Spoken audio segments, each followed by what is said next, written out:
You battle with one of the worst bosses in the game. This freaking snake dragon. This thing follows you completely, like completely hugging you. Does tons of damage to me. I can't seem to dodge it. I try to jump over it. I try to get away from it. I run, I hide, I duck, I whatever. I can't get away from him. My only strategy is just make sure you have enough health that you can take him out before he takes you out. I really have no other strategy against the guy. If you have a transformation, if you're still Bert, for whatever reason, you've been able to keep it over from the last level, I'm sure that'd be an advantage, and I'm sure that'd be able to actually help you in that battle against that snake guy, but as I, of course, now get a transformation into Bert, couldn't have one before that dragon battle. But anyway, now that we are Bert, we're going to head to the right, as we have the great two-shot ability from Bert that can pretty much kill most enemies. This level is a little bit of annoyance because of the enemies, such as that witch that flies by that takes like 5 or 6 hits from Bert to kill, and that's just ridiculous. Here's boss number 2. It's just a weird hand guy who throws like little mini hands at you or something. He only takes like 5 or 6 hits with Bert to be able to kill, which is a good thing because we're slowly getting low on health. Mainly because of that dragon did so much damage to me, which I just seemingly every time I fight that battle, it ends up happening. Unfortunately, we're transforming back into Mark. And heading to the right now, as we're watching out for the weird firecrackers, as well as these witches that just get on my nerves. And of course, random constellations that open up and throw little stars at us. Always fun. Continuing over, there's a pill. I'm going to grab that and turn back into Bert. Okay, as Bert heading to the right, watching out for the firecrackers that are randomly exploding around us. Watch out for the witch. And enter this room to do battle with a giant Pharaoh style head, Egyptian Pharaoh head. Basically, and it skids on blood, it looks like. It actually looks like it moves around on blood, so it's actually really creepy too. Trying to float above him, duck down, and do damage to him when I can. Only a few hits it takes, as we get the key now. We are complete at this level. We just gotta head to the right and actually make it to the door that we enter the door to enter the final boss battle. Officially the 9th level, but it's not really a level, so it's a boss battle, so this is the official final last level of the game.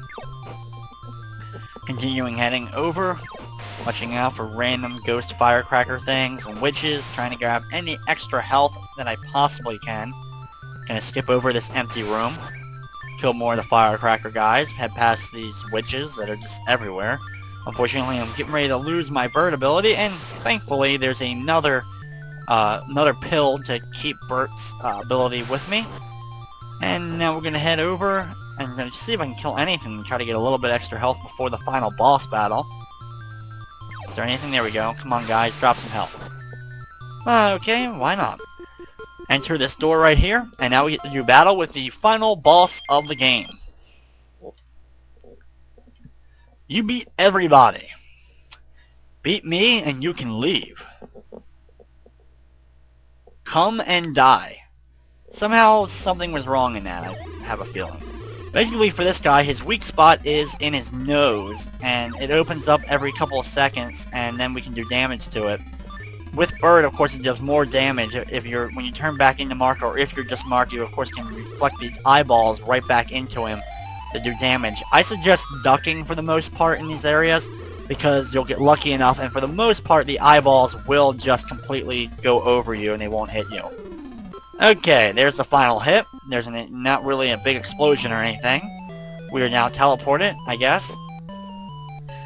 Mark destroyed the monsters. Bert gave him a gift. Okay. And Mark went home. Seems appropriate enough. After defeating every boss and getting back home, he excitedly opened the box. A beautiful princess came out. God, don't you wish that happened when you open the random box? A beautiful woman just randomly popped out of a box or whatever? I mean, what a gift. But suddenly the princess became a monster. Then more monsters followed her. I mean, that's hard. That's pretty creepy, actually. There's like a melted face going on, weird floating heads now.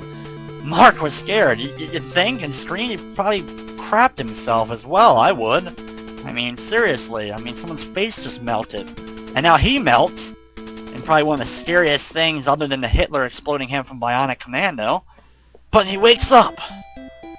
Mark was awakened by his mom. You'll be late. It was a dream. Just a dream. There you go. There's your twist of an ending there. I'm leaving. I guess he's going off to school or whatever. Mark opened the door. Bert was there. He whispered to Mark,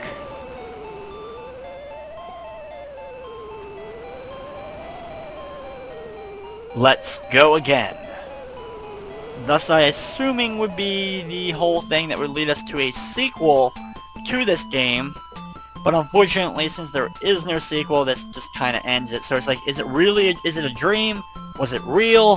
What parts were dream? Were only parts of it dream? I mean, what exactly? My guess is he just fell right back asleep after his mother woke him up. That's my prediction. He was like, oh, I'm gonna be late. And then he just passed out again for like an extra like 10 minutes. And you know, in your sleep, a 20-30 minute dream, or what feels like a long dream, is actually like 5 seconds. So that's pretty much what I assumed just happened. He fell right back asleep, and that's how the next game would pick right back up.